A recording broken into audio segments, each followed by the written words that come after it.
Hello everyone welcome back to my channel. तो आपण समस्त स्वागत जनाऊँगी। तो एबे बाजी सकाल 4:30 मु एक्चुअली उठी आज आमर एक्चुअली आज मु मोर कि सांग प्लान अच्छी पूरी जीवु आज पूरी ट्रिप गोटे अच्छी।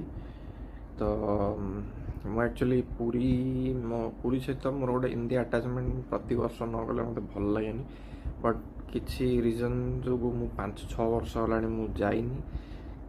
तो सडनली काली आमर संध्या बेले प्लान है मो सांग मैंने जे पूरी जीवा। तो मु किसी न भाविकी कहली हाँ चल जीवा माने जीवा 100% जीवा। तो मु एबे सकाल 4:30 मु अलार्म देखली 5:30 मन रे गोटे एते खुशी जे मु माने बिना अलार्म रे 4:30 उठिकी बसची।